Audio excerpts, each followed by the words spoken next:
Madame, Monsieur, bonsoir. Ravi de vous retrouver sur Canal Algérie, comme chaque dimanche soir, pour parler football dans votre émission Canal Foot. Et au sommaire de ce 18e numéro de la saison, on reviendra malheureusement sur cette finale perdue par l'équipe nationale face au Sénégal hier soir. Les Verts auraient pu, en tout cas, auraient dû l'emporter.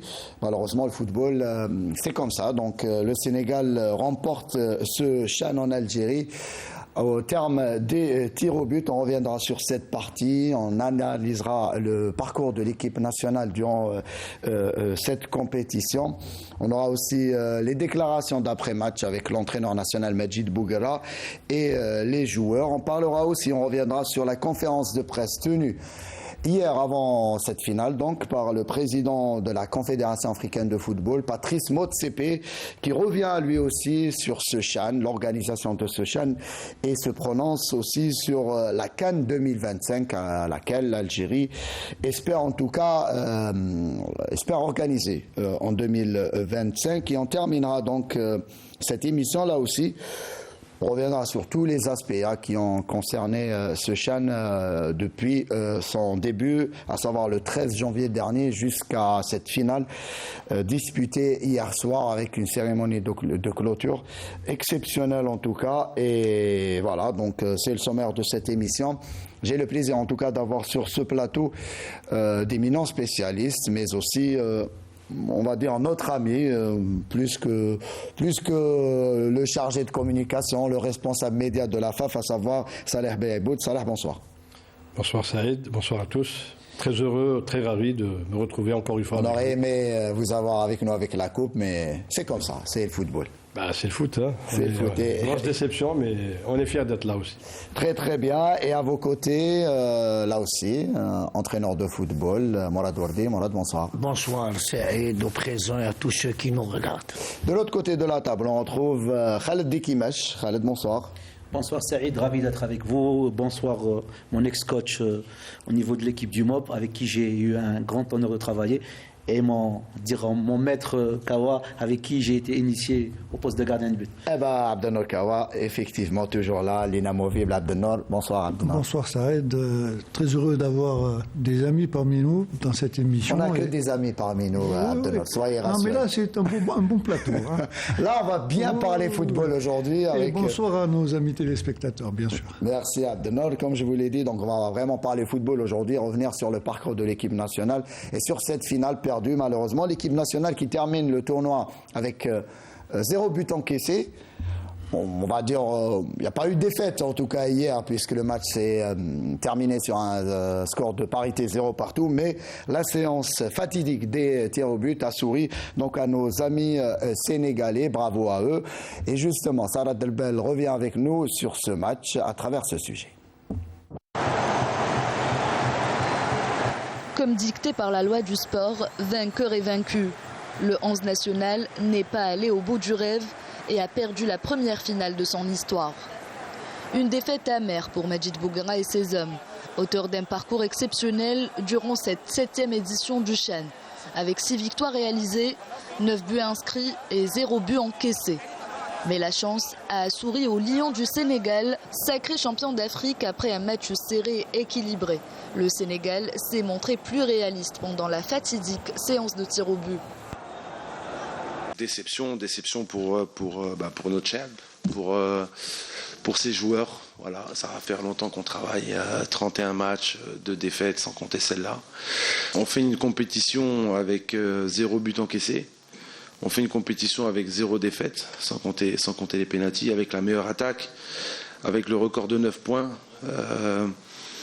Voilà, c'est pour ça un peu déçu, parce que les joueurs méritaient. En plus, on avait cette opportunité sur ce dernier pénalty, mais il faut surtout pas mettre la pression à Ayman Mahious. Voilà, c'est le Mektoub, Rabbi a voulu comme ça, on l'accepte. On savait que ça allait être un match serré. C'est 2 équipes qui méritaient d'aller en finale, 2 équipes qui méritaient de la gagner, tout simplement. Et dès la fin du match, je suis parti voir Laabine. Je leur ai dit, les gars, soyez fiers de vous, levez la tête, soyez fiers de vous.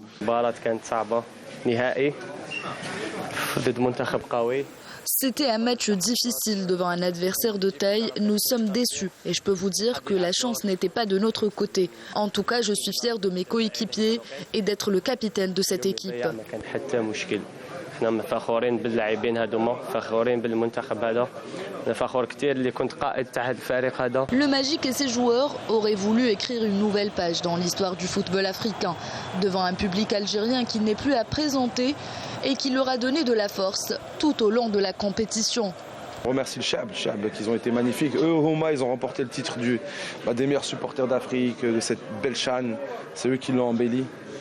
Et voilà, on est désolé. En remportant ce CHAN, les Sénégalais ont réussi à emboîter le pas à leur première équipe. Les Algériens, quant à eux, malgré leur grande détermination et leur parcours honorable, n'ont pas pu garder la coupe en Algérie. Avant de revenir sur cette partie, sur le plan technico-tactique avec nos techniciens, je commencerai par Salah Beyabout. Vous êtes au plus près de cette équipe nationale à prime. Parlez-nous de l'ambiance, j'imagine, elle était morose au sein des vestiaires après cette finale perdue. Forcément, il y a beaucoup de tristesse, beaucoup de déception chez tout le monde, pas seulement les joueurs, tous les différents membres des staffs techniques. Donc tout le monde était déçu parce que tout était bien fait. Il y a eu beaucoup de travail, beaucoup de sacrifices. Et je ne parle pas que pendant le stage, qui a duré quand même 35 jours. Il y a eu quand même 28 séances d'entraînement, mais bien avant. Donc, comme le disait le sélectionneur, 31 matchs, que de défaites seulement, 21 victoires. C'est un bilan assez exceptionnel, positif, exceptionnel pour un jeune entraîneur. Voilà, pour un jeune entraîneur, pour un staff très performant, de compétences. Quand vous avez Karim Matmour, Jamal Msbah, Ben Hammou, tout le reste.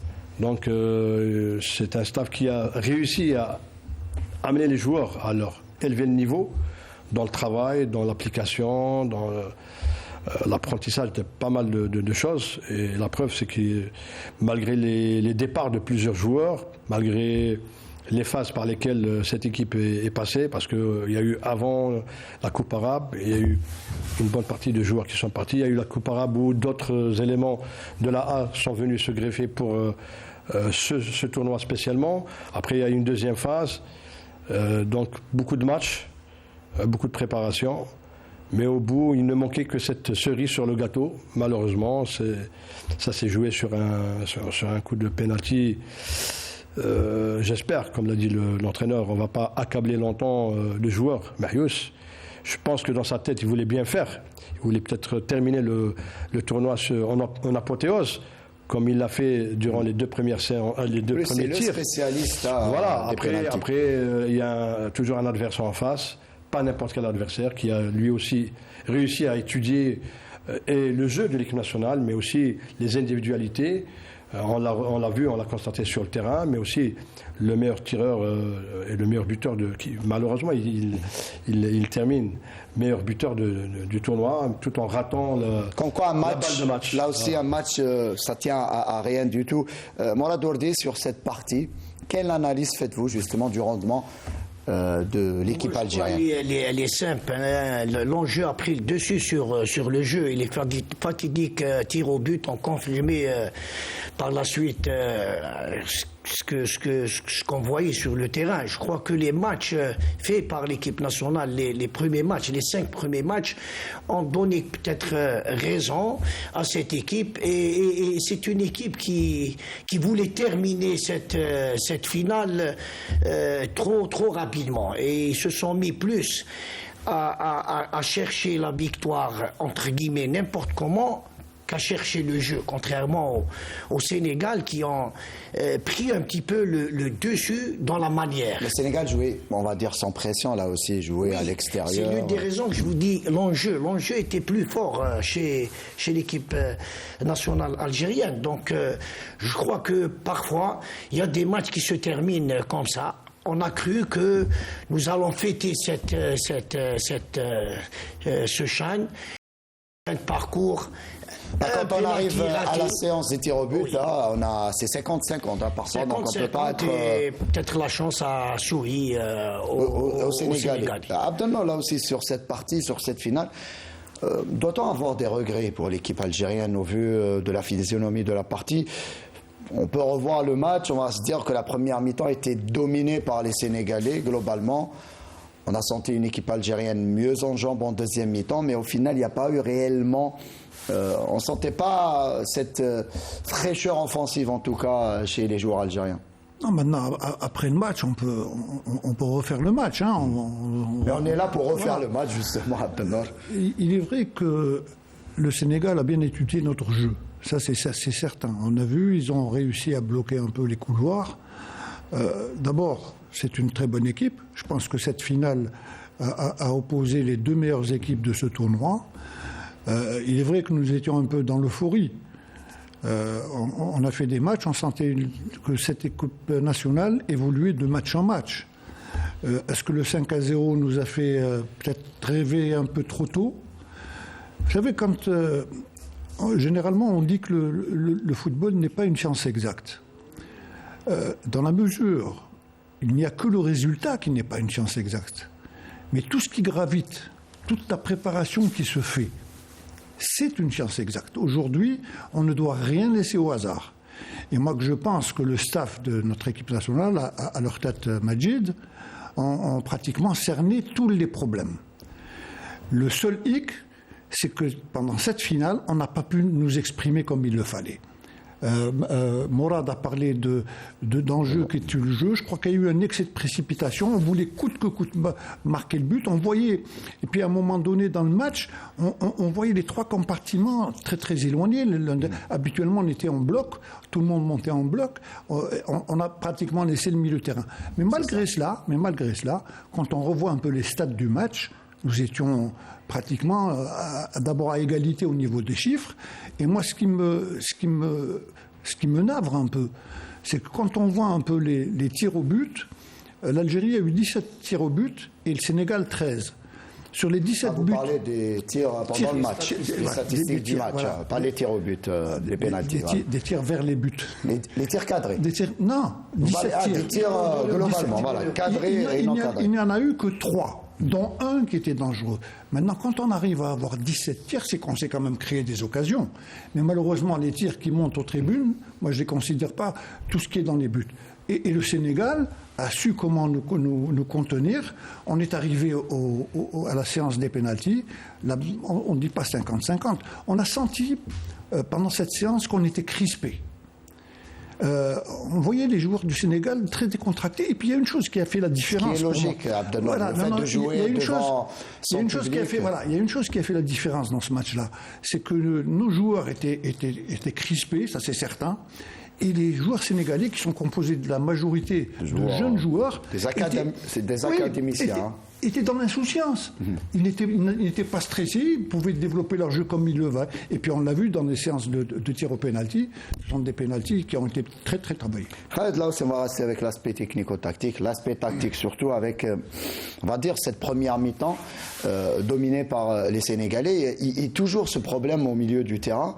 On l'a vu face à la Côte d'Ivoire, on l'a vu souvent lors du premier tour. Mis à part face au Niger où on a vraiment dominé notre adversaire, face au Sénégal, on sentait ce vide au milieu du terrain, côté algérien, et ça a permis à cette équipe sénégalaise de dérouler, si on peut dire ça comme ça, cette première mi-temps. On va dire heureusement pour nous que les attaquants sénégalais, là aussi, c'est pas des lumières, puisqu'ils se sont pas créés là aussi énormément d'occasions. Mais comment expliquer justement, même Majid Bougra, on parle là, à l'issue du match. Non, moi sincèrement, la question que je me pose, c'est la titularisation de Bekir. Bon, peut-être Bekir que vous connaissez bien, oui, je connais très bien. Non, le problème c'est que à un certain moment, je dis pas que Bekir n'est pas un bon joueur, mais je pense pas qu'il était apte à jouer cette finale. Pourquoi ? Je vais vous dire pourquoi. Parce que il y a eu le match où on a fait 8 changements contre le Mozambique. Bekir n'était pas titulaire. Ça veut dire, si on comptabilise un petit peu toute la CAN, il a dû faire combien de minutes ? 10 minutes, Salah ? 10 minutes. Il n'était pas dans l'équipe titulaire, par contre. Même pas dans l'équipe 2 parce qu'il n'a pas figuré dans le match du Mozambique. Et Bakir, c'est plus un joueur il est plus défensif. Il a plus l'aspect défensif que l'aspect offensif. Donc du coup, on s'est retrouvé pratiquement avec 8 joueurs à tendance défensive. Donc je pense que c'est ça qui a fait qu'on première. Comment expliquer ce changement justement de Majid Bouguerra qui sort comme dossier du 11 titulaire en mettant Bakir? Est-ce que c'est une manière aussi, connaissant, disons, le jeu technique de Bakir, histoire un petit peu d'imposer, d'essayer de remporter la bataille du milieu du terrain? Je pense que c'est par rapport à ça qu'il a titularisé. Saïd, moi je vais te dire une chose, c'est-à-dire nous, à la base, bon, le coach il a choisi déjà, le système qu'il a choisi depuis pratiquement le deuxième match de la CAN, c'est le système 3-5-2 ou 3-5, 3-4, 3 de temps en temps, ça dépend par rapport à l'animation. Mais là, c'est-à-dire, moi, la question que je me suis posée, c'est que Bakir, pour moi, il n'était pas en jambes ou prêt, du moins pour être titulaire dans cette finale. Est-ce que vous êtes d'accord, Morad, avec... Moi, je dirais parce que je prends tous les matchs je fais l'analyse de tous les matchs. L'équipe nationale n'a pas changé de tendance. Elle a joué pratiquement de la même façon. Sachez qu'une chose, contrairement aux autres équipes, et on parle d'académie, c'est vrai que c'est un jeu académique. Contrairement à notre équipe nationale, elle est trop dans la réalisation que dans la construction. Et c'est poussé pratiquement par le résultat coûte que coûte. C'est un peu normal, Morad, quand on joue à domicile, un tel tournoi, on dit souvent que le tournoi, on doit le gagner, pas... Mais on a perdu trop de balles, on a été devant, mais on n'a pas été concentré. Et Bouguerra parlait beaucoup d'excès de précipitation. Sachez une chose... Ça, c'est le défaut du joueur local aussi. Hein. Sachez une chose, que le football local est revenu dans cette compétition. Vous savez, dans notre championnat... On va parler tout à l'heure du championnat national. Pour vous dire... Moi, je voulais rester sur l'aspect... sur Bakir, voilà. Et je dis oui, effectivement, parce que Bakir, peut-être, il n'était pas dans le viseur, au départ, de Bouguerra. Subitement, une finale, on prend Bakir, même s'il n'a pas été déjà préparé, on le prend, il joue une finale importante. Je dirais que le milieu de terrain, pratiquement, il était dans un même jeu, dans une même optique. Il était plus dans la récupération que dans la construction.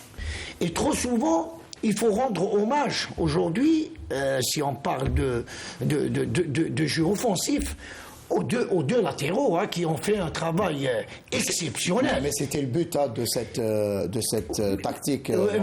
Écoutez, trop loin des buts, c'est pas évident qu'on est plus près.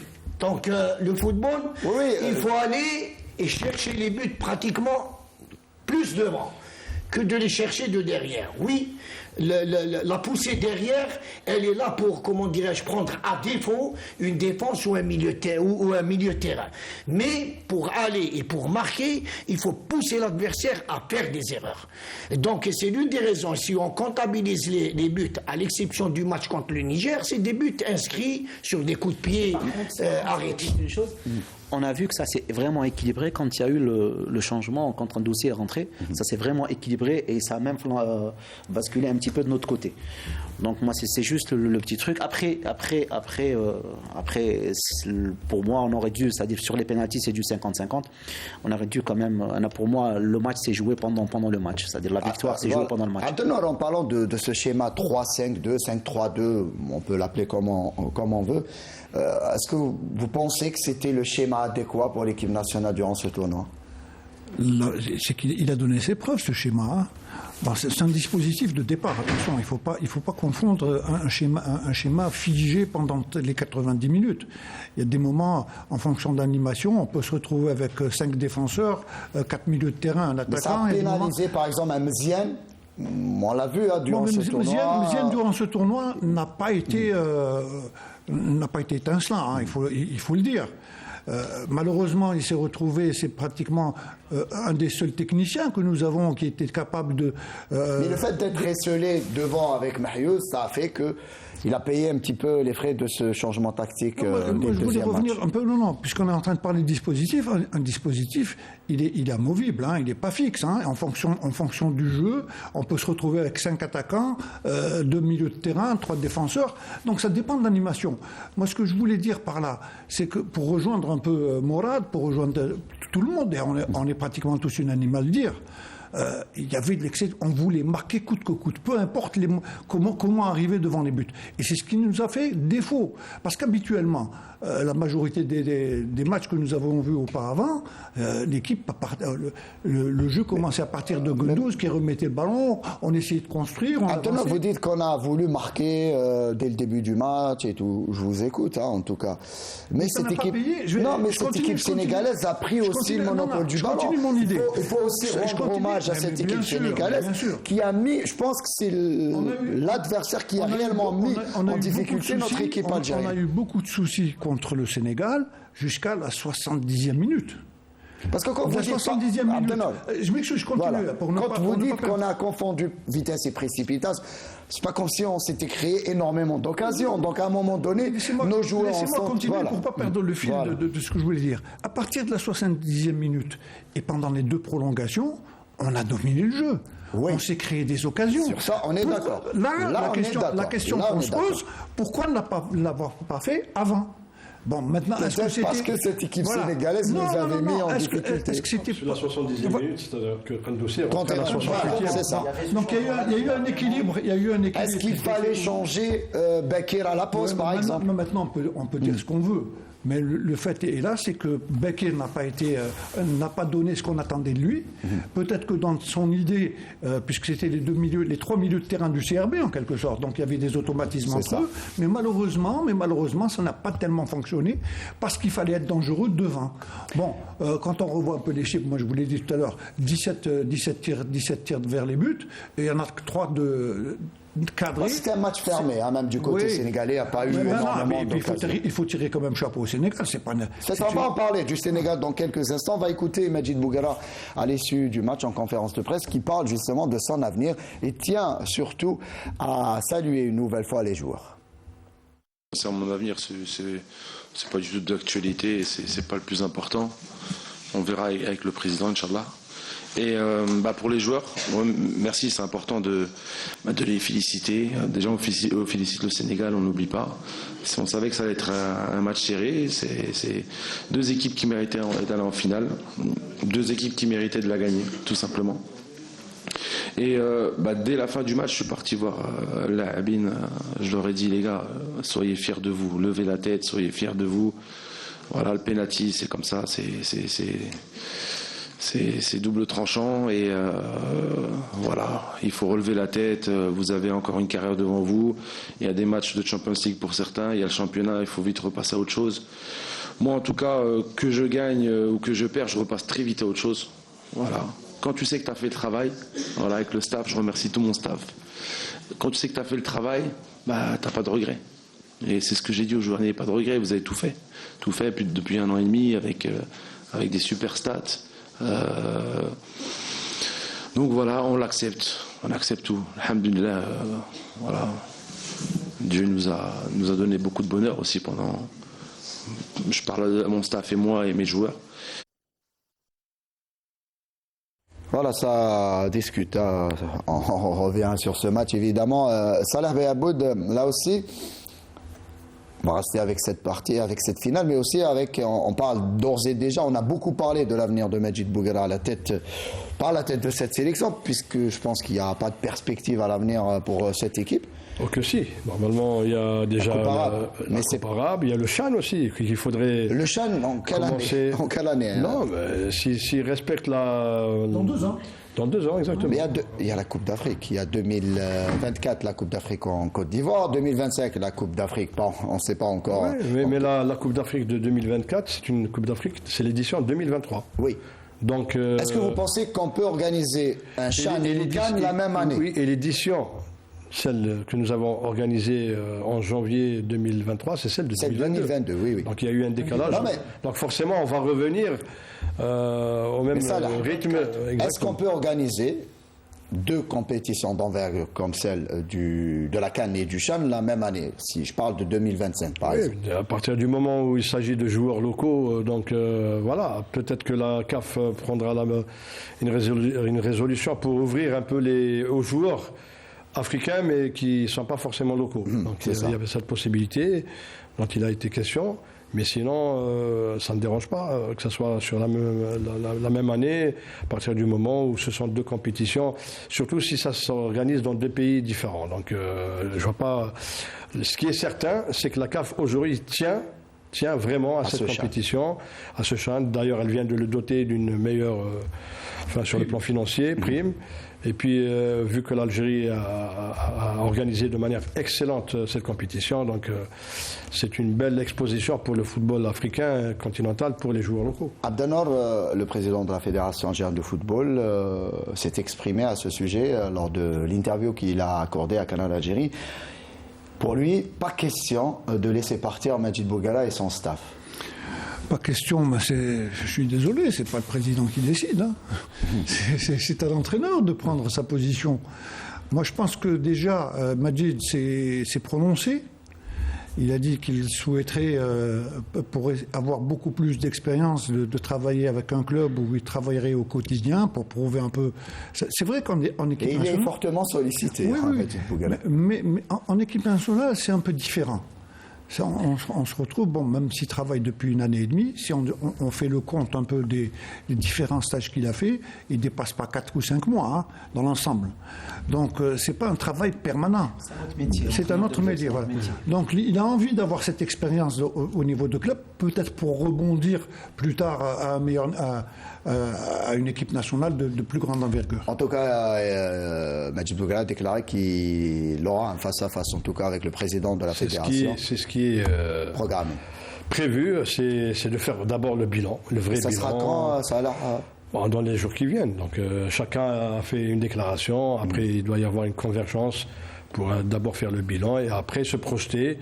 Maintenant, si Boughara est toujours motivé à prendre les rênes, que ce soit d'une sélection locale ou d'une autre sélection, parce qu'il y a d'autres sélections aussi, ou bien choisir d'aller faire un autre métier, celui d'entraîneur de club. Donc ça c'est à lui de décider. Ça reste ouvert. En tout cas, il est en fin de contrat avec la fédération algérienne. Il avait un contrat d'objectif. Un projet de préparer le CHAN, puisque on a eu l'organisation en 2018, donc il fallait mettre en place tout un projet pour préparer une équipe pour cette compétition. Ça a été fait. L'équipe a été jusqu'au bout, jusqu'à la finale, jusqu'au tir au but. Malheureusement, ça n'a pas été concrétisé par un sacre.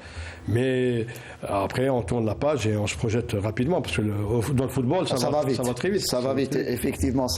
Là, on va écouter la dernière déclaration de Majid Boughara qui parle justement. Il appelle les clubs algériens à justement se focaliser sur la formation, puisque c'est la formation souvent qui fait la différence. On l'a vu avec cette équipe sénégalaise. On l'écoute.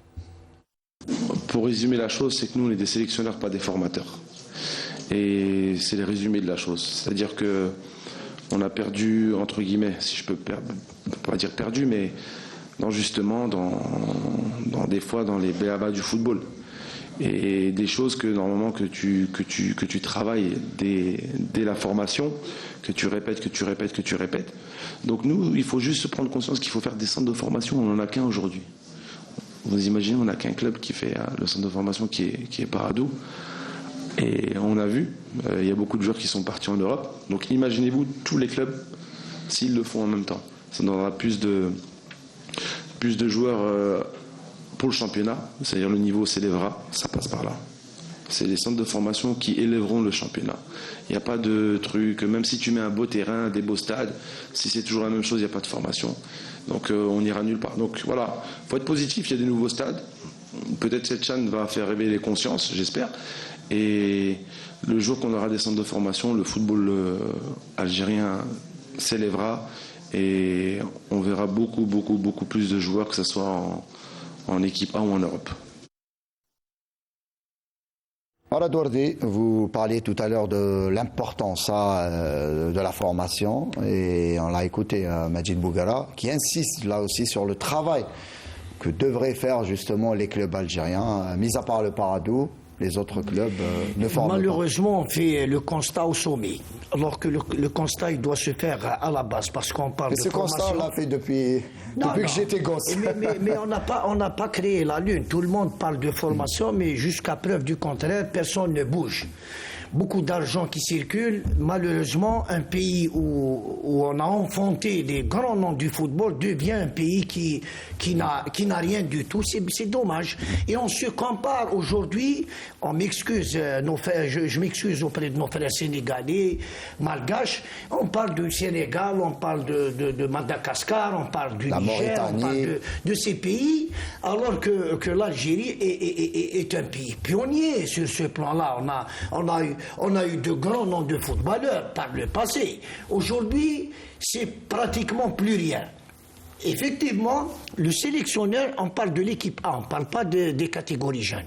Maintenant, si, par exemple, l'entraîneur des U17, qui a une compétition très prochainement, parle de cette façon, je lui dis effectivement tu as raison. Mais maintenant un sélectionneur d'une équipe senior, c'est une porte ouverte. C'est des joueurs qui se font connaître. Contrairement aux joueurs qu'on doit faire connaître. Là, il réside le côté formation. Si on est là pour faire connaître, en senior, on se fait connaître. L'entraîneur, il a l'embarras du choix. Il ramène, il décrit une philosophie de jeu. Où est cet embarras de choix? Voilà, c'est ça. Quand vous dites qu'il a l'embarras du choix, quand on accepte une mission, quand on accepte, écoutez, on a joué contre qui on a joué? Non, il faut le dire.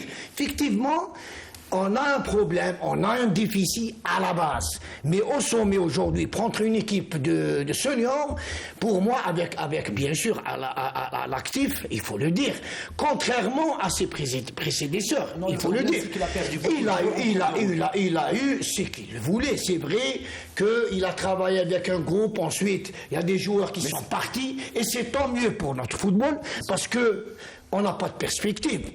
On vient de discuter sur est-ce qu'il va rester, est-ce qu'il ne va pas rester. Non, il n'est pas là. Voilà, on parle de l'objectif qui était plutôt de gagner ce CHAN. Donc pour lui, il y avait une perspective.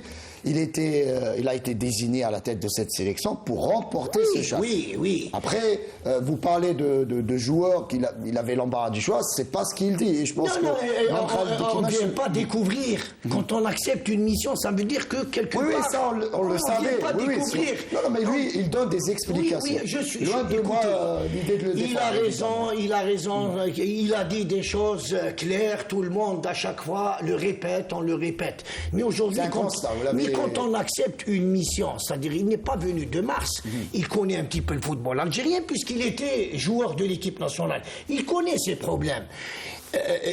Quand on prend une mission, surtout avec des joueurs... Il connaissait ses problèmes, lui n'a pas évolué dans le championnat national, peut-être. Rien ne se cache. Rien ne se cache. Écoutez, Khaled, sur ça, justement.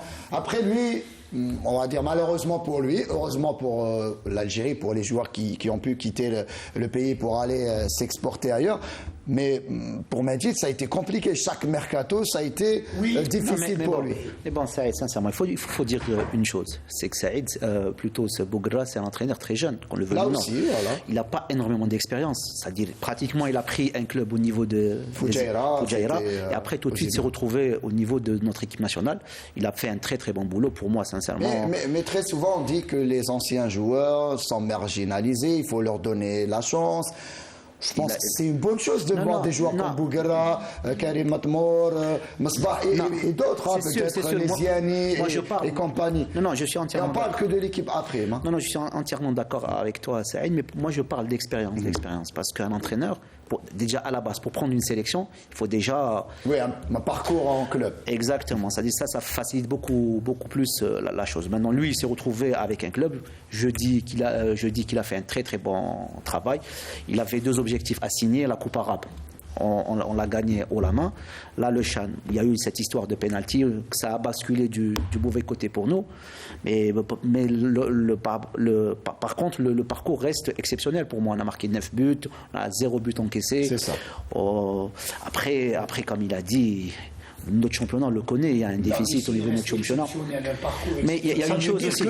On a un produit. Oui, et coach, on a un produit. Il y a un problème aussi. Avant cette CHAN, les joueurs n'ont pratiquement jamais foulé une pelouse en gazon naturel. C'est ça. Donc jouer devant 40 000 spectateurs. Exactement. Donc ils se sont retrouvés du jour au lendemain en train de jouer dans des stades de et avec une pression terrible. On va pas dire une pression négative, mais l'attente du peuple était très importante. Moi personnellement, je suis très déçu pour les joueurs. Sincèrement, quand on voit on va revenir sur les joueurs. Justement, on va écouter à présent la déclaration du coach sénégalais, Pape Thiaw, puisque le Sénégal là aussi, il faut le dire clairement, a mérité sa victoire finale. On va l'écouter. Déjà, laissez-moi remercier le bon Dieu. Déjà dire Alhamdulillah, Alhamdulillah, Alhamdulillah. Aujourd'hui, on est le 4. On gagne le CHAN. Et on rentre le 5. Et le 6, on fête notre CAN 2000 au Cameroun. Je pense que c'est excellent. Le football sénégalais est en train de triompher en Afrique. C'est un long travail qui a été abattu par notre fédération, par le peuple. Et aujourd'hui, nous voilà dans un pays, dans une terre de football, l'Algérie. On vient gagner ici. Ça veut dire que c'était un travail vraiment bien abouti. Et merci à ce peuple d'Algérie qui nous a vraiment bien accueillis, qui a été fair play jusqu'au bout. Et bravo. Et aussi, je tenais à féliciter mon confrère Najib Bouguera qui a fait un travail excellent au niveau de cette sélection qui a gagné la Coupe arabe avec des joueurs du pays qui est en train de faire un excellent job.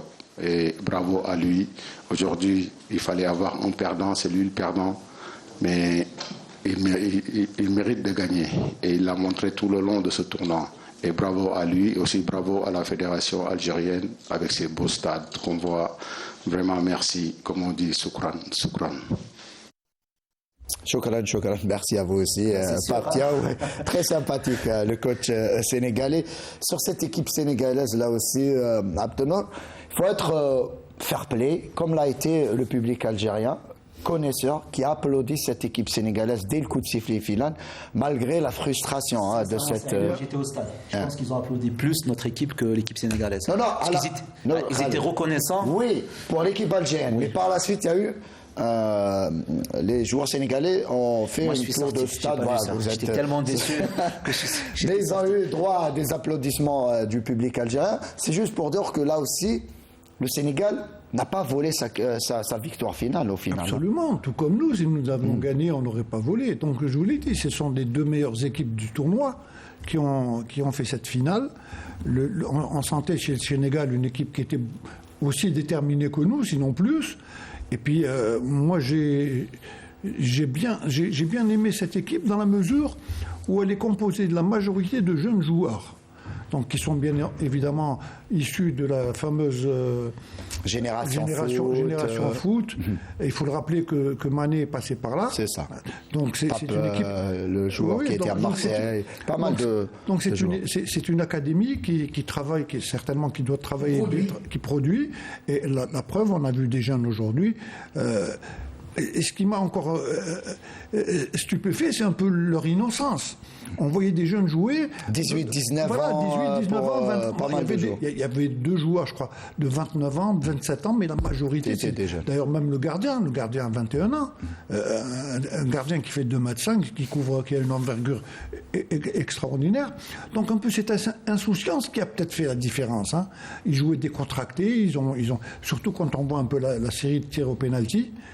Ils ont tiré des pénaltys. C'est ça. Bien, c'est vrai, c'était des tirs. Donc, moi, je les félicite, et puis également félicitations aux supporters, parce que bon, Khaled avait dit qu'ils avaient applaudi notre équipe, mais habituellement, si jamais on avait perdu, ça aurait été. Là, on a quand même évolué dans ce sens, c'est que on sait reconnaître que la valeur d'une équipe. Et l'équipe adverse également. Très très bien, on va à présent écouter Mokhtar Belkhiter, le joueur. Moi, ça reste mon avis, je pense que ça a été l'un des meilleurs joueurs, notamment côté algérien de ce tournoi. Mokhtar Belkhiter qui justement s'exprimait à l'issue du match.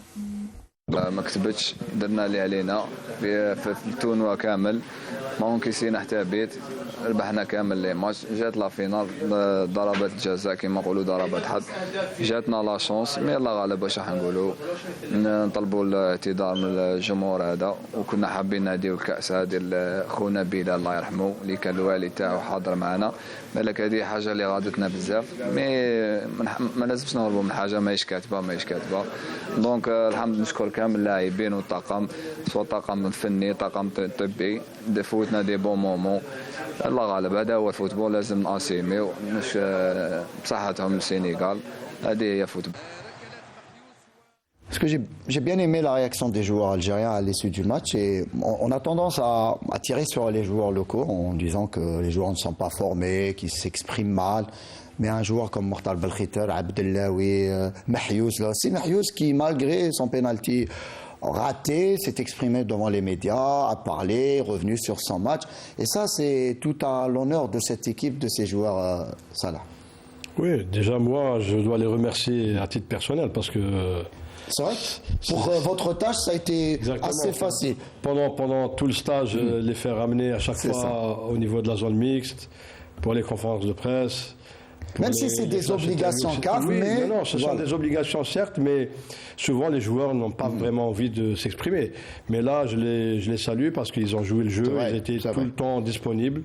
Pratiquement tout le monde est venu s'exprimer. Même après la défaite d'hier, moi je m'attendais à ce que les joueurs ne s'expriment pas. Je pense que les mots du sélectionneur ont été assez forts parce qu'il leur a dit de rester fiers, parce qu'ils devaient l'être sur le parcours. Au fond, il n'y avait pas de regret à faire parce que jouer la finale sur un coup de chance. Donc il n'y avait pas de regret, d'autant plus que le bilan est déjà là, bilan positif sur toute la ligne.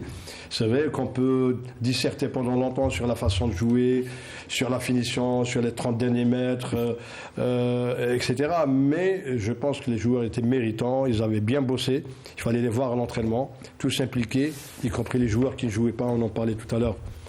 Pendant le VTR. Justement, Salah, j'allais poser la question aux techniciens, mais je peux vous la poser puisque vous étiez au plus près de cette équipe. C'est vrai que Majid Bouguera a choisi de compter sur un groupe restreint de joueurs. On a vu lors des matchs, il ne faisait pas énormément de changements, en tout cas pendant le match, ou quand il le faisait, c'était très très tard dans la partie. Des joueurs qui n'ont pas vraiment joué, à l'image de Tahar, à l'image de Aït El-Hadj, je parle du secteur offensif notamment. Belkhair, là aussi, qui a joué le troisième match, mais quasiment on ne l'a plus revu. J'imagine qu'ils étaient frustrés là aussi, ces joueurs. Non, mais ça, c'est tout à fait normal et naturel chez un footballeur. Il y a de l'ego chez chacun. Chacun veut jouer. Après, c'est comment Majid a géré tout cela ? A suggéré tout ça. Donc, le fait de mettre une ambiance saine et familiale et être juste avec tout le monde. Et après, il faut avoir les mots dans les discours, dans la préparation du groupe. Donc, ce que tout le monde a vécu pendant plus d'un mois, c'est exceptionnel. Je parle sur le plan humain. D'ailleurs, il fallait voir à la fin, lorsque les joueurs devaient partir, les membres du staff, chacun embrassait l'autre, certains avec les larmes, ce qui prouve que le groupe a bien vécu de l'intérieur, et ça c'est important. On n'était pas pressé de quitter les lieux, en tout cas. Il y avait des regrets, mais bon, ça fait partie du football aussi. On va à présent parler, là aussi, c'est vrai que l'équipe nationale n'a pas gagné ce CHAN, mais des joueurs ont été primés, en tout cas à l'image de Ayman Mahiouz qui termine meilleur buteur de ce CHAN avec 5 réalisations. L'équipe algérienne a marqué 9 buts et Ayman Mahiouz en a inscrit 5 buts. Mahiouz, si Mahiouz avait marqué ce penalty, je pense que ça aurait été un autre Mahiouz. Un Mahiouz avant le CHAN et un autre Mahiouz avant cette compétition, n'est-ce pas, Khaled ? Non, sincèrement, tout à fait. Après, dans le football, c'est ça. Exactement. Même si je pense là aussi que, même si je pense qu'il a pris une autre dimension, malgré ce pénalty raté. Sincèrement, quand on voit Mahiouz à travers parce que le système tactique, comme on en a parlé tout à l'heure, c'est vrai, il n'a pas forcément aidé. Exactement. Par contre, il a à chaque fois sorti son épingle du jeu, donc il a toujours été décisif. Il s'est fait créer des pénaltys que lui-même a provoqués, il les a tirés, il les a marqués. Après, comme il a dit Salah, le football est vraiment cruel parce que sincèrement, il était sur un fil, ça a balancé dans le mauvais sens parce que ça aurait pu être le héros. Maintenant, je pense qu'on a participé à 2 CHAN. On a la Panenka de en 2011 et puis le fameux, je ne sais pas comment on peut appeler ça, le penalty de Mahiouz. C'est Jorginho qui se presse. Mais vous savez, ça va le faire grandir sincèrement. Justement, au stade, au moment où Mahiouz allait tirer ce penalty, on était tous confiants. Non, moi je me suis dit, j'étais persuadé qu'il allait le marquer parce qu'il était spécialiste. J'espère qu'il va changer sa façon de tirer ou l'endroit. Je me suis dit. Mais ça, justement, j'allais en parler. Et il le dit après le match. Il dit, je changerai pas ma façon de tirer ces pénaltys puisque c'est ma marque de fabrique là aussi. Non. Je me suis entraîné sur ça. Non, sincèrement, c'est sa déclaration. Sincèrement, il peut pas dire ça parce que maintenant avec l'avènement de la vidéo et tout, parce que les gens, il y a tout le temps une étude qui est faite avant les matchs. Donc il faut qu'il varie sa façon de tirer. C'est vrai qu'il est très calme. La chose la plus intéressante chez lui, c'est qu'il connaît pas la pression au moment du tir du penalty. Ça, c'est une très bonne chose. Mais par contre, il faut qu'il varie sa façon de tirer.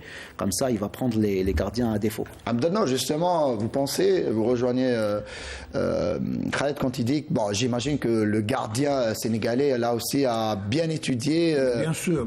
Aujourd'hui. D'ailleurs, il n'a pas bougé de sa ligne jusqu'au dernier.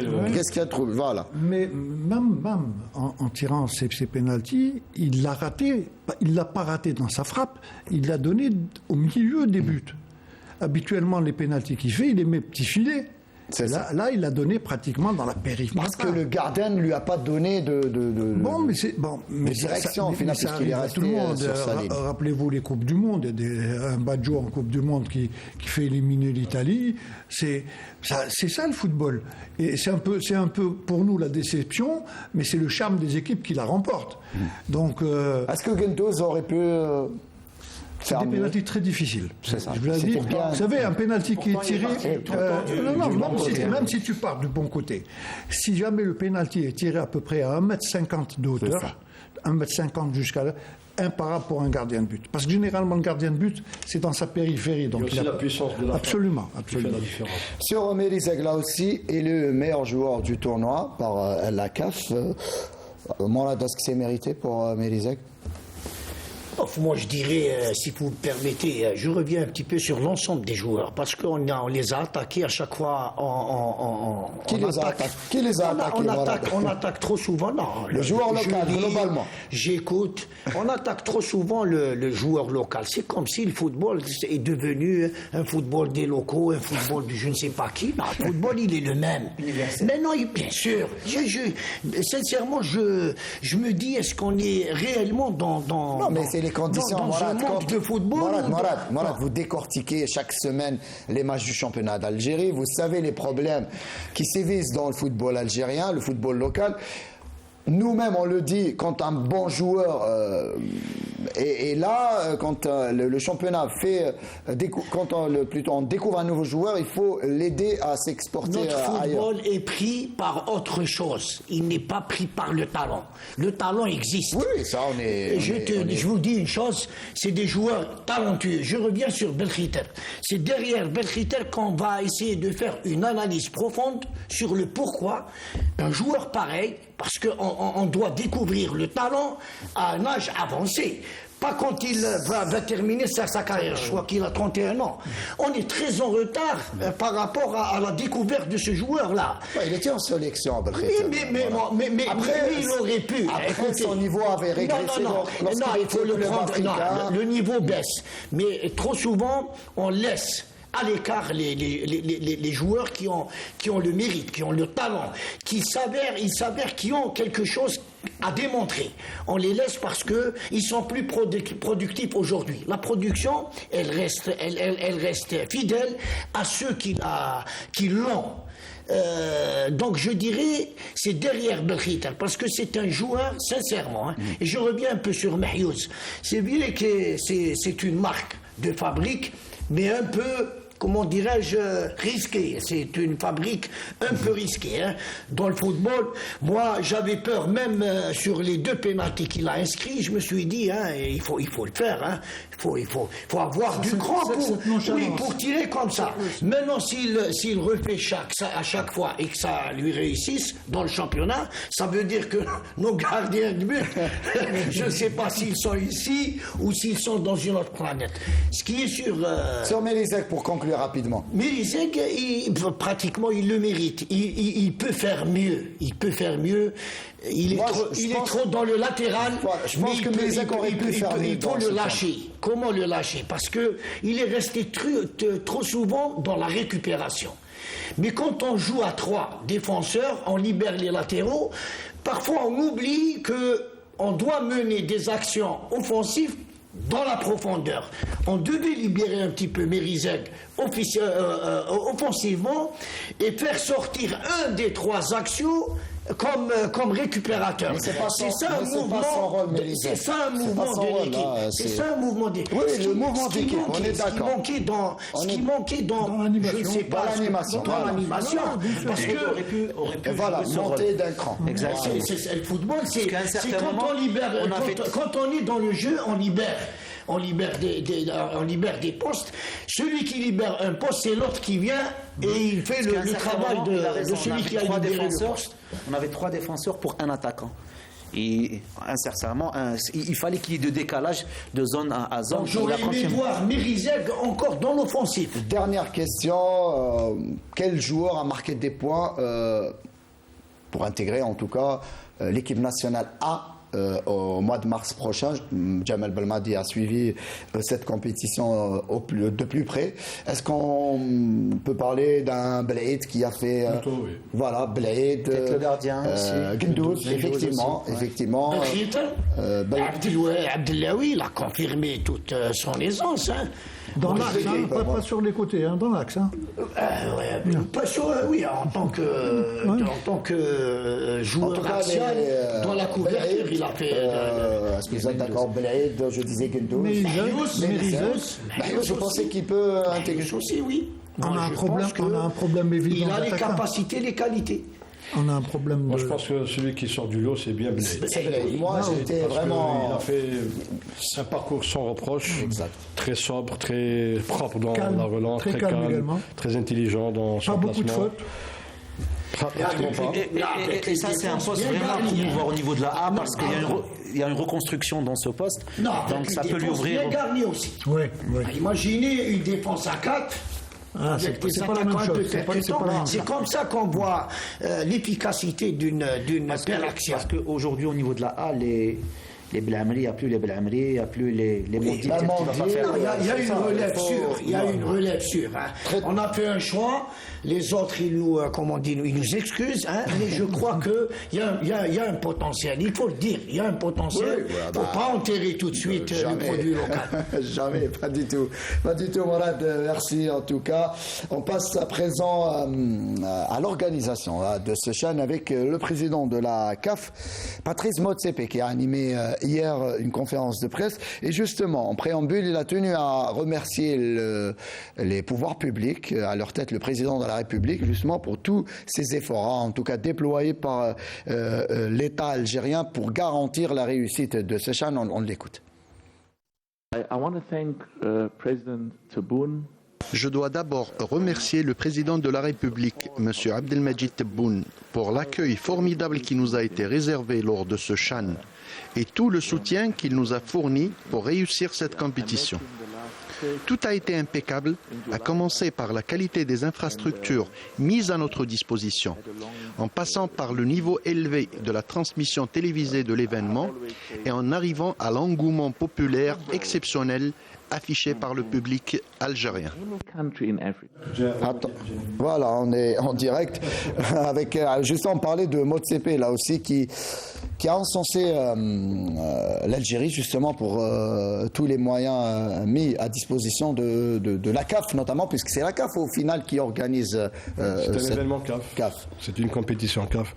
Non, ce que je voulais dire, c'est que d'abord Motsepe, si on a la mémoire toujours vivace, c'est qu'il a fait des déclarations avant de CHAN en 10 ans. Il avait prédit que l'édition qu'organisera l'Algérie sera la meilleure et il ne s'est pas trompé. Il a été reçu d'abord par Monsieur le Président de la République déjà en septembre, au mois d'août, lors de sa première visite. Donc il a eu déjà des garanties. Et par la suite, il a confirmé sur le terrain que cette compétition peut, à la limite, on peut même enlever le H pour avoir juste une CAN. Parce que c'est beaucoup de CAN. Exactement. C'est ça. Tu as participé, tu as pris part à des CAN dans certains pays africains, on ne va pas citer, mais ça n'a rien à voir avec celle d'Algérie. Ensuite, il faut savoir aussi qu'à l'intérieur du comité exécutif de la CAF, il y a certains membres qui ne voulaient pas, qui voulaient enterrer cette compétition. Et Motsepe avait à un moment donné dit « je suis capable de la financer avec mes propres moyens ». Là, aujourd'hui, l'Algérie lui a permis non seulement de préserver cette compétition, mais aussi de la valoriser. De rentabiliser même. Et de la rendre plus intéressante, plus importante. Parce que l'Afrique, elle a ses particularités, ses spécificités. C'est pas l'Europe. On n'a pas que des professionnels. Donc, contrairement à une CAN où la plupart des joueurs viennent d'ailleurs, le CHAN donne la possibilité aux joueurs locaux et aussi d'exposer le travail de chacun. On parlait de Belaïd, de Mérizek, c'est des joueurs, ou même des joueurs sénégalais. Je sais que parmi les joueurs sénégalais, il y en a qui vont même pas revenir au Sénégal. Il y a deux joueurs qui partent directement au FC Metz. Exact. Il y a un joueur, le gardien en Belgique, qui a signé au Mouloudia. C'est ça. Kandossi qui va au. Il faut rappeler que le FC Metz est partenaire dans Génération Foot. On va écouter la deuxième déclaration du président de la CAF, Motsepe, qui nous parle de la CAN justement 2025. Les questions sur cette CAN 2025 ont été nombreuses durant cette conférence de presse, puisqu'on ne connaît pas encore, en tout cas, la date et le lieu, justement, concernant la décision qui sera prise par la CAF pour ce qui est du pays qui organisera cette compétition 2025. On l'écoute. L'Algérie dispose de tout pour organiser non seulement une CAN, mais même un mondial. C'est le cas de le dire. Aussi pour les pays engagés dans la course à l'organisation de la CAN 2025. Cependant, ce que je peux et je dois vous dire, c'est que la décision finale pour l'attribution de la CAN 2025 sera prise d'une manière neutre, objective et transparente, tout en se référant aux critères définis dans ce registre par la FIFA et la CAF. On ne permettra pas que le jeu de coulisses ait une influence sur le verdict final de notre instance. Sur cette CAN 2025, rapidement, Abdelnour, on a nos chances. Je préfère poser la question, ça là. On a nos chances. Je dirais que non seulement on a de fortes chances, mais aussi que l'Algérie a marqué de précieux points à travers ce qu'elle a organisé comme compétition. C'est-à-dire que le CHAN a travaillé le dossier de l'Algérie, puisqu'on a mis la barre très haut, et puis les officiels de la CAF ont vu sérieusement ce qu'est capable l'Algérie sur le plan organisationnel. Ça va jouer sérieusement dans la balance. En découvrant un grand pays, un beau pays, et puis un pays qui a plusieurs villes, et ces villes-là, c'est-à-dire que l'Algérie ne se résume pas à Alger. C'est ça. Donc, à Annaba, Constantine Oran, ça a été magnifique, sur tous les plans. Bien sûr, oui. L'engouement du public. De la beauté, moi je dirais qu'il y a eu un engouement extraordinaire. L'engouement, on va en parler, Morad. Le public, il a joué un rôle. Je ne vais pas en parler parce qu'il est déjà dans le. Voilà, on va pas griller les autres. En plus, on n'a pas plus beaucoup de temps, donc on va accélérer un petit peu. Là aussi, la dernière déclaration de Motsepe, justement, à la question de notre ami Fatih Abada, justement, qui parlait de ces enceintes. À un moment donné, le président de la République, Abdelmadjid Tebboune, a évoqué, en tout cas avec Motsepe, cette possibilité de voir des stades comme celui de Berraqi organiser, abriter des événements à l'échelle internationale. On peut parler aussi de la Ligue des champions africaine avec une finale, pourquoi pas dans ce stade, ou même la Super Coupe d'Afrique. On l'écoute, Motsepe, qui répond à cette question.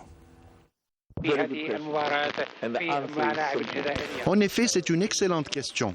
La CAF, notamment, pense faire jouer dorénavant certaines de ses finales sur terrain neutre, surtout la Super Coupe d'Afrique, pour éviter les allers et retours Et cette proposition tombe justement à pic pour commencer à l'appliquer. L'Algérie dispose de tout ce qu'il faut pour organiser ce genre de compétition et l'Algérie devrait donc être constamment candidate pour cela. Quand on écoute le président de la CAF, voilà, le message est clair et on ne peut qu'être optimiste en tout cas. Si tout se passe bien en tout cas, l'Algérie a de très très fortes chances d'abriter cette CAN. Tout à fait. Ça est, de toutes les façons, bien avant ce CHAN, il ne faut pas oublier qu'il y a eu le jeu méditerranéen qui a été également une réussite, bien que ce soit les jeunes qui avaient joué.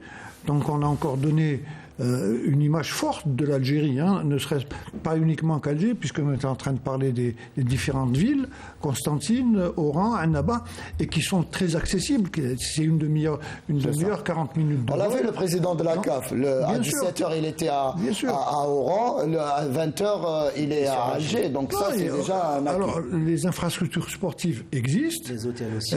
Il va y avoir d'ici là peut-être également le stade de Tizi Ouzou, il ne faut pas l'oublier, qui est également un chef-d'œuvre. Douéra également. Le stade du 16 juillet qui va être rénové. Tchaker reste petit quand même si... Mais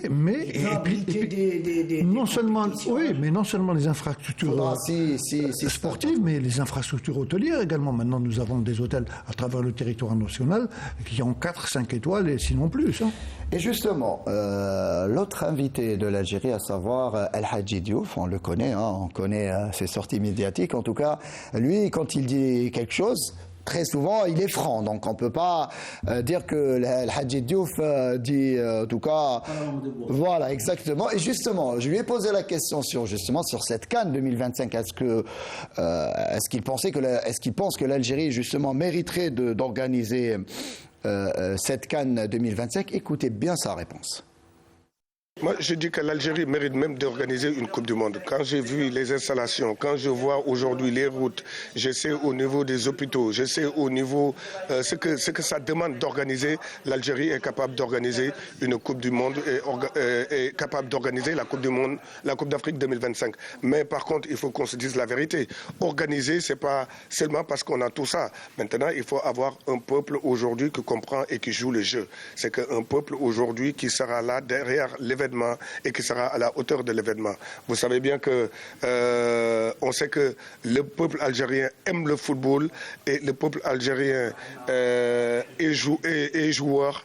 Et organiser, c'est de se dire que moi-même d'abord, je suis le premier policier de mon pays, je suis le premier gendarme de mon pays. Les infrastructures et tout ça, c'est des choses qui sont là et qui seront toujours là. Maintenant, il faut que le peuple soit aujourd'hui au diapason et surtout de se dire qu'on est là, c'est notre pays, on ne doit pas gâter, on ne doit pas dire des choses, on doit se donner la main dans la main en tant qu'Africain, en tant qu'Algérien pour une bonne organisation.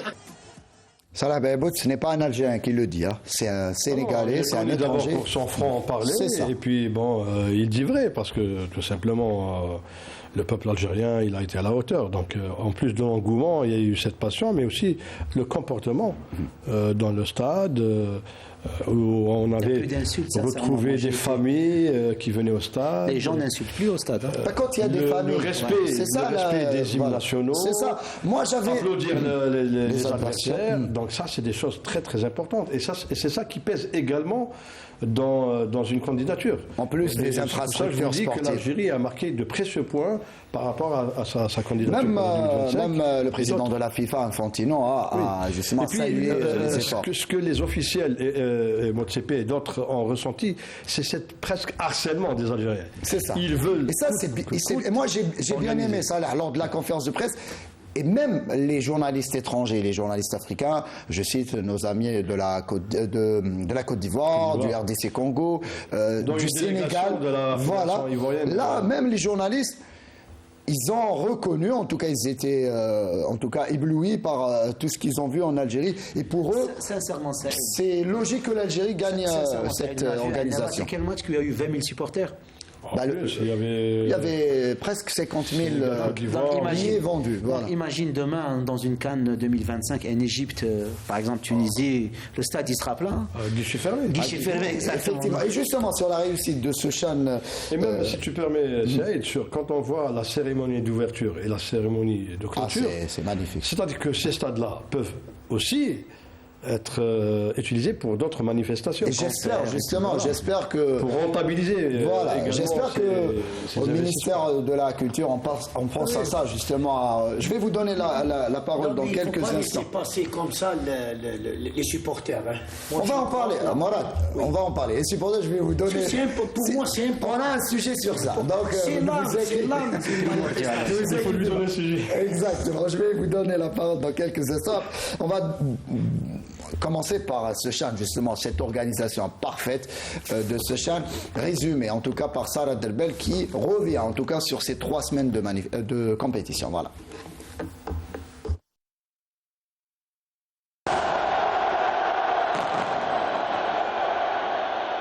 Phénoménal est le terme qui qualifie le mieux cette 7e édition du CHAN organisée en Algérie et qui aura connu une réussite sur tous les plans. Alger, Oran, Annaba et Constantine. 4 sites qui ont permis à l'Algérie de briller durant ce championnat d'Afrique des Nations où tous les facteurs de réussite étaient au rendez-vous. Comme l'avait si bien anticipé le président de la CAF, Patrice Motsepe. Let me start by thanking the president of Algeria, the government of Algeria. Je remercie le président de la République algérienne, Abdelmadjid Tebboune, la Fédération nationale et la famille du football algérien de nous accueillir chez eux. Je suis fier de l'Algérie et de son peuple qui a rempli les tribunes des stades durant le CHAN. Nous avons toujours su que l'Algérie possède une culture du football. L'Algérie a organisé la meilleure édition de l'histoire du CHAN.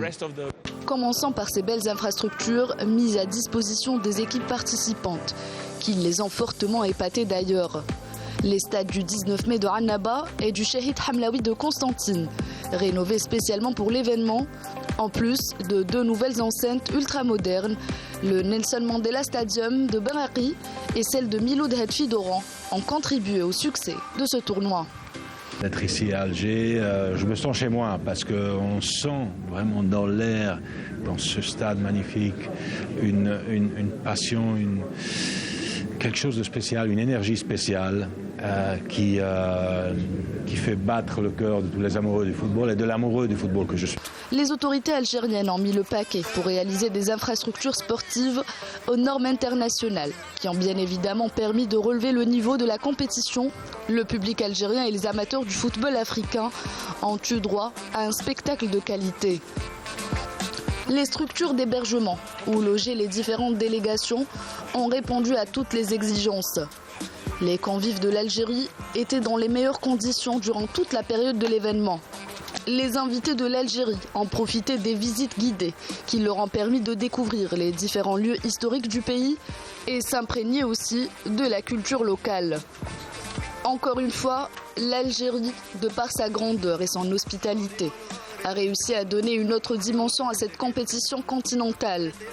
Un constat partagé par les hauts responsables de la Confédération africaine de football, les différentes stars africaines présentes et les nombreux journalistes venus couvrir l'événement. J'ai couvert déjà 5 Coupes d'Afrique et franchement en termes d'organisation je vois pas la différence. C'est digne d'une Coupe d'Afrique, il y a tout ce qu'il faut, il y a des grands stades, il y a le décor d'une Coupe d'Afrique, les bus avec les drapeaux, tout ce qu'on voit dans la rue, la sécurité. Et puis ce qu'il y a de plus par rapport à certaines Coupes d'Afrique, c'est qu'il y a du monde dans le stade.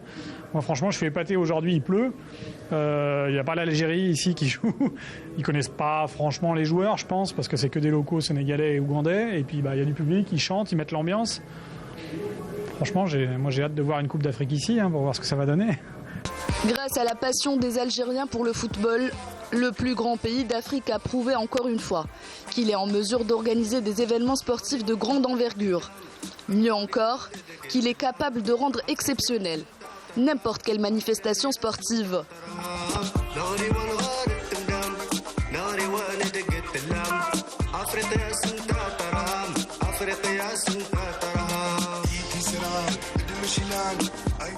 Abdallah, on pleure déjà à la fin de ce CHAN. Moi, je me suis habitué au match, à cette ambiance africaine, aux conférences de presse, au rythme, à notre émission. Il dire quand même 4 minutes. Exactement. Justement, sur un bilan global de ce CHAN, bien résumé par Salah Derbel. Il y a un seul mot à dire, réussite totale, il n'y a pas autre chose à dire. Moi, je voulais revenir justement sur le sujet précédent. On avait parlé de la Coupe d'Afrique 2025. Généralement, on parle de coulisses. Les meilleures coulisses que nous ayons pu avoir, nous, c'est d'abord que la majorité des présidents africains et des équipes africaines qui ont participé à ce CHAN aient pu visiter ces infrastructures, aient pu être accueillis dans des hôtels de très grande qualité.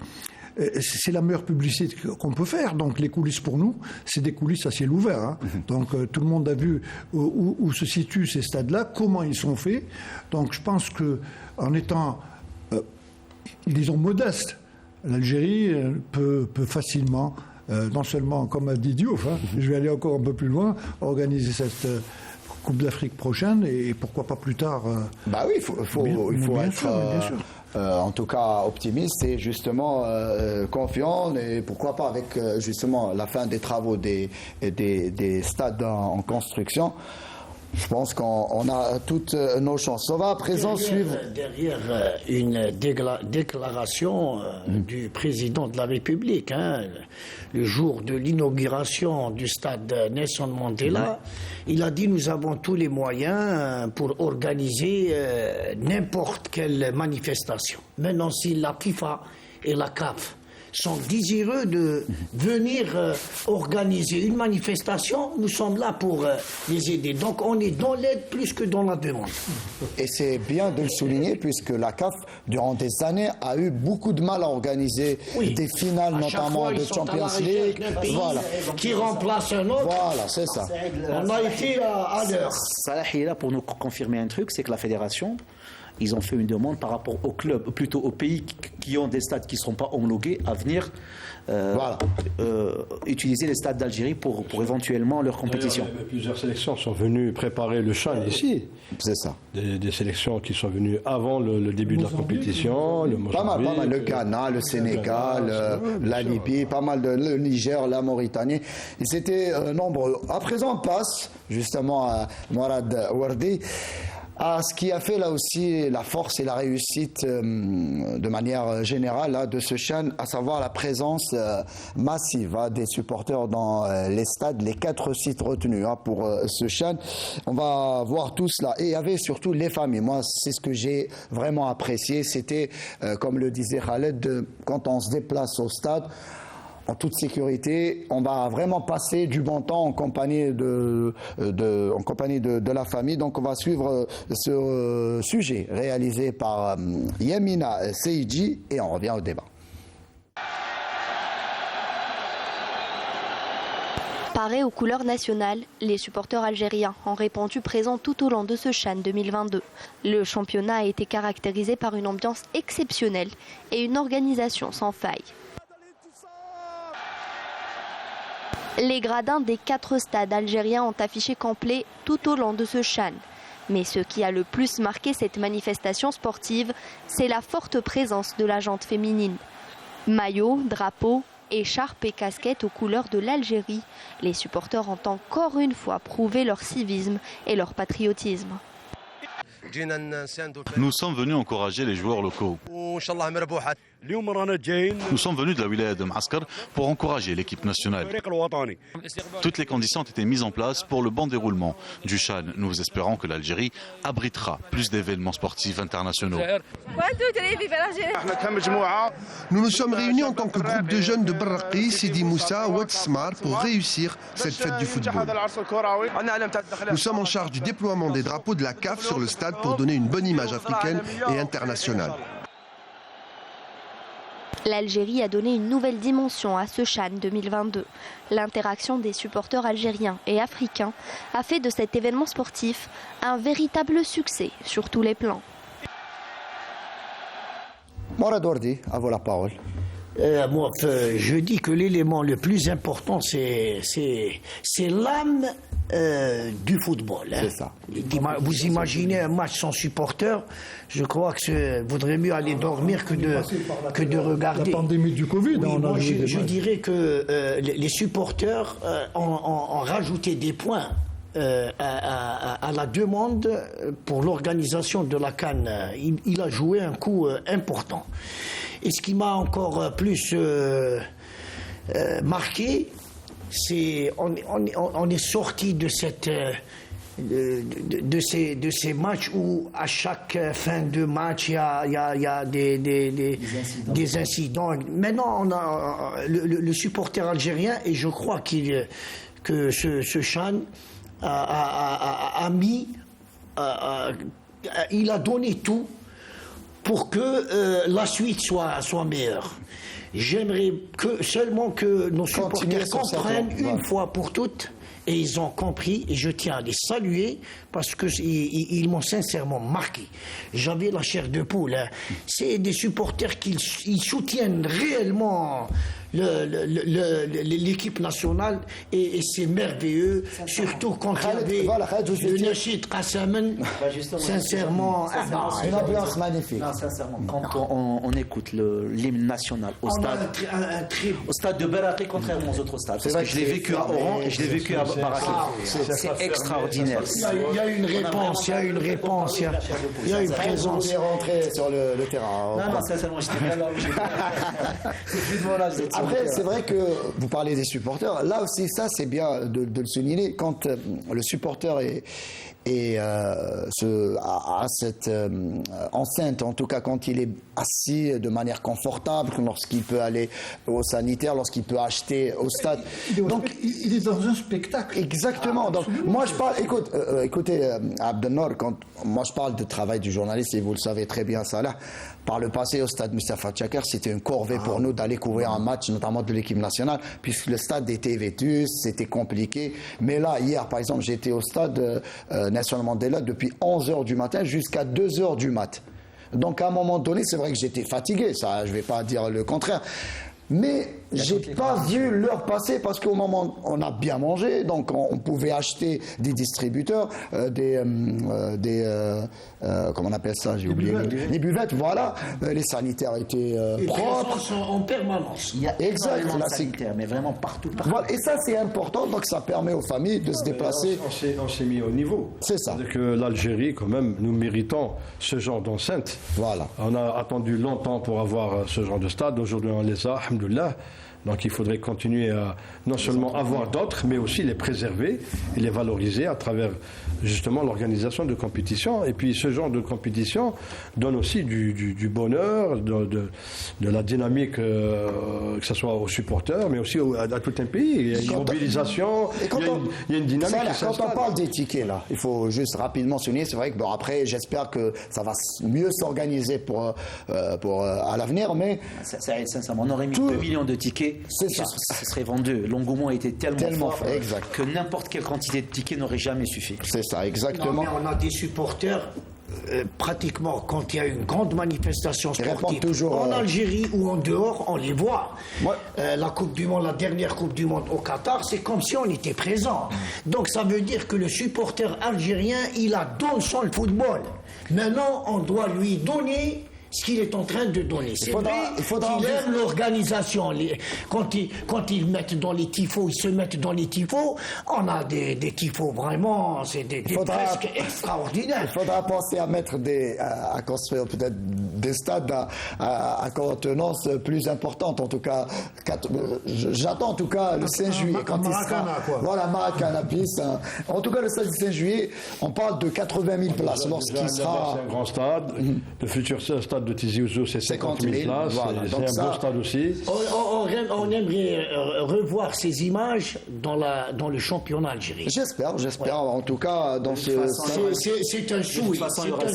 De toute façon, il y aura le CRB à Nelson Mandela pour représenter l'Algérie dans la Coupe d'Afrique des clubs champions. Qu'on soit tous derrière. Et ça, c'est vraiment un avantage. Le fait qu'il y ait plein de joueurs du CRB qui ont participé à ce CHAN. Ça va vraiment les aider à enchaîner avec le club. On passe à un autre sujet. En tout cas, et vous le savez très bien, les réseaux sociaux sont importants et eux aussi ont apporté plus de visibilité à ce CHAN, notamment avec, et les chiffres sont là pour en témoigner, avec plus d'1,4 million de publications ont été postées sur Twitter au sujet de ce CHAN et près de 87 millions de vues sur le hashtag CHAN 2023 sur TikTok. Certains passages sont même devenus viraux. Rina Lerari justement nous fait le topo. Le championnat d'Afrique des Nations a suscité l'engouement de centaines de milliers d'internautes à travers le monde. Des millions de contenus en rapport avec cet événement continental ont été partagés quotidiennement sur Twitter, Instagram et Facebook. Les supporters algériens, africains et de différents pays ont partagé en masse des photos et vidéos des matchs et de l'ambiance dans les gradins. Avec près de 87 millions de vues sur le hashtag CHAN 2023 sur TikTok, il s'agit d'un nouveau record jamais atteint par une édition du CHAN. Une affluence sans précédent, à l'exemple de la vidéo virale de la petite oranaise Nihal, dansant sur les gradins, devenue la star de la toile avec presque 10 millions de vues en quelques heures. Cette belle image lui a valu d'être honorée et récompensée par la CAF. Les amoureux du foot étaient présents aussi bien dans les gradins que sur les réseaux sociaux, faisant de ce CHAN un succès phénoménal.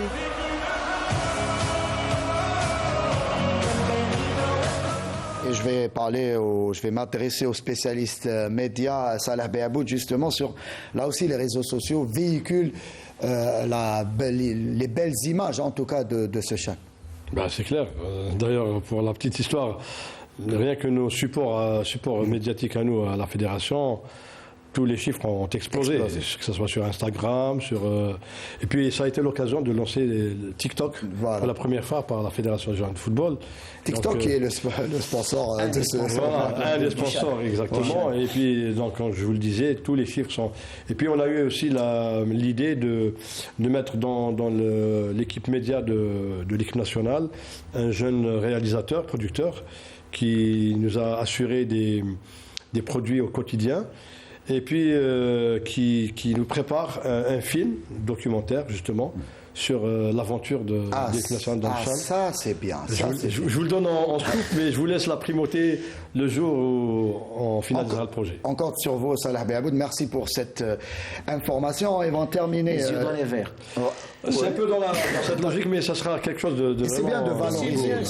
Ça valorise en tout cas. Ça va laisser les supporters vivre la chose de l'intérieur. Ça change. Ouais, vécu de l'intérieur avec plein de choses très très émouvantes, intéressantes. Et c'est ça le rôle. Hein. On a souvent décrié, en tout cas par le passé, le travail, en tout cas, de la cellule média de la FAF. Il faut justement profiter de ce genre d'événements pour justement valoriser au mieux et les joueurs locaux et même les joueurs de l'équipe nationale. Bien évidemment. Là, on passe au dernier sujet de notre émission. Et vous le savez très bien, le stade Berraqi, on peut le dire, c'est la fierté, là aussi, la nouvelle fierté du football algérien, notamment au niveau des infrastructures sportives. Et on le sait, un tel bijou, il y a des gens de l'ombre, en tout cas, qui veillent à son fonctionnement. Je vous laisse suivre ce sujet réalisé par Yanis Eid Belkacem, qui nous parle justement des préparatifs qui entourent l'organisation d'une rencontre au sein de ce nouveau stade Nelson Mandela de Berraqi. Ce joyau architectural d'une capacité de 40 000 places, disposant de tous les équipements modernes, n'aurait pas pu voir le jour sans le travail des hommes de l'ombre qui ont veillé au grain et travaillé jour et nuit pour assurer le fonctionnement de ce stade. Avec système de synchronisation بين ثلاث مولدات كهربائية اللي تقدر تمون وفي حالة انقطاع التيار الكهربائي أو أثناء المباريات تقدر تمون ملعب نيلسون مانديلا. هذا c'est le système de gestion technique électrique du stade. Nous on a une surveillance de tout le réseau moyenne tension. Donc actuellement on est sur groupe électrogène puisqu'on a un match qui va démarrer dans 2 heures de temps. Donc on voit ici qu'on est bien en train d'alimenter le stade à partir des groupes électrogènes. Dans les coulisses, ce ne sont pas moins d'une dizaine d'équipes techniques à faire fonctionner les systèmes électriques, les systèmes de télésurveillance et une énorme salle de contrôle à distance.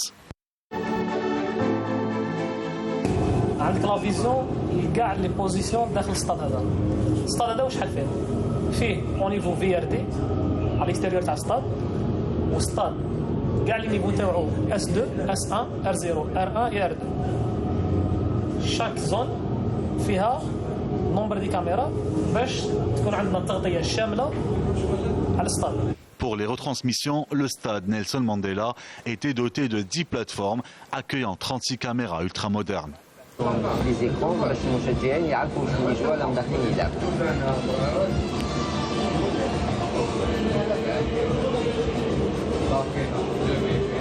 Voilà, ça c'est la console du stade. On maîtrise tout le son maintenant. Par exemple, on a les différentes parties du stade, عندك ouest, nord, sud, est, etc. centre. Ensuite, عندك واش تطلق, عندك la musique, عندك micro, et à chaque fois واش nous la config. Voilà, par exemple, si on veut écouter ici, on met ça. Voilà, donc راني نميكسي لي ميور سون واش راهو يمشي بالطوندونس واش يحب الشعب تاعنا راني هنا بلا ميكس لي ميوزيك دام يفيقوا نكري اون سيرتان امبيونس الشعب اللي هنا في لي تريبون باش كيما نقولوا نشوفهم يكونوا زاهيين ويسهروا الشعب تاعنا. Le moins qu'on puisse dire est que ces équipements ultramodernes répondant parfaitement aux normes internationales ont permis de faciliter le travail des journalistes dans un stade qui n'a rien à envier au plus grand stade du monde. C'est magnifique en tout cas, en immersion. J'ai bien aimé on en parlait en tout cas durant ce sujet qu'il n'y a pas eu de panne technique. Et ça, c'est à relever. Parce que c'est la première utilisation, au final, à vrai dire, de cette enceinte. Il n'y a pas eu d'incident sur tous les stades. Hein. Tous les stades, voilà. Moi, je plus particulièrement sur Nelson Mandela, qui est un bijou magnifique. Donc, voilà. Il faut le préserver et il faut le valoriser, comme je l'ai dit tout à l'heure. Et puis, ce que je salue également, c'est que ce sont des compétences algériennes qui sont... À la manœuvre, c'est important. Et on démontre une nouvelle fois que la compétence algérienne peut réellement apporter à ce pays. Des miracles. Très très bien. Morad, justement, vous parlez des supporters quand on voit ce bijou-là, ce stade nouveau temple du football algérien. J'aimerais qu'on va encore de l'avant. C'est important. Il faut pérenniser ces infrastructures. Et je dirais que sincèrement nous avons des compétences à qui il faut faire confiance. Ils ont tout le mérite. Je les salue de ce plateau-là parce que les hommes de l'ombre, parfois on les oublie. Merci pour ce documentaire. Le supporter lambda, quand il arrive au stade, il ne sait pas ce qui se fait à l'intérieur. Donc il est là, il se trouve dans les meilleures conditions. Mais quand on voit un peu tout cet outillage qui est mis à la disposition, en définitive, du supporter, pour que tout aille à merveille, c'est pas que le travail de l'ombre. Ce sont des gens, d'abord des professionnels. Et dans toutes les compétitions, c'est à peu près le même style de gestion. Et il n'y a eu aucun incident. Donc ça également, il faut tirer un peu le chapeau à toute cette organisation qui a permis le bon déroulement de cette compétition. Justement, j'imagine, Khaled, lorsque vous étiez joueur en Algérie, vous auriez aimé évoluer dans des... Lui, alors et moi.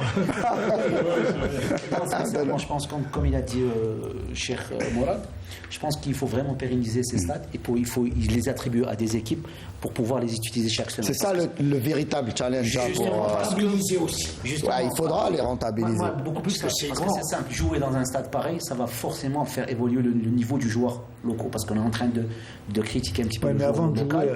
Avant de jouer sur un stade comme ça, il faut avoir les terrains d'entraînement. On les a. L'avantage, c'est qu'on a le terrain réplique magnifique.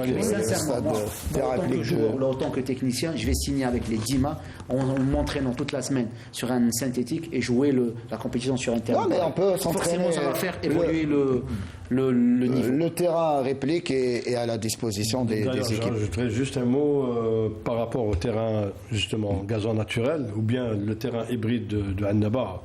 Donc moi je salue d'ailleurs tous les jardiniers, tous les techniciens, tous les ingénieurs qui ont travaillé dur pour avoir ces terrains-là. Et c'est pas facile. C'est pas facile. On l'a vu même en Coupe du Monde, la finale. Hier c'était le 10e match sur le terrain de Nations Mondiales. Donc chapeau à eux. Et je lancerai un appel, si tu permets, c'est d'avoir une gazonnière en Algérie.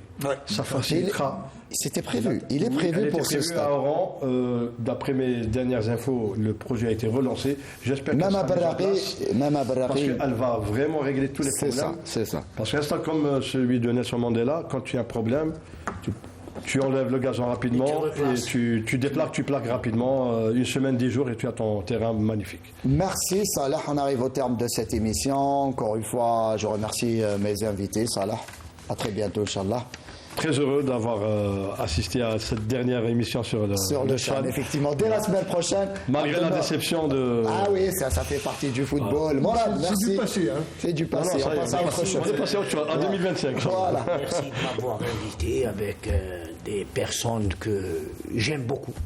Très très bien, merci Khalid, là aussi. Sincèrement, toujours content et heureux d'être parmi vous et avoir des talents comme ces messieurs qui sont présents sur le plateau. Ah bah merci Abdelnour. Merci et puis à très bientôt. À dimanche prochain, merci à nos téléspectateurs, merci à l'équipe technique de la régie 2, au réalisateur Mohamed Boulis, à la script Hanan Belkhiri, à l'équipe des journalistes et à tout le monde. Je vous dis rendez-vous donc dimanche prochain pour un nouveau numéro de Canal Foot.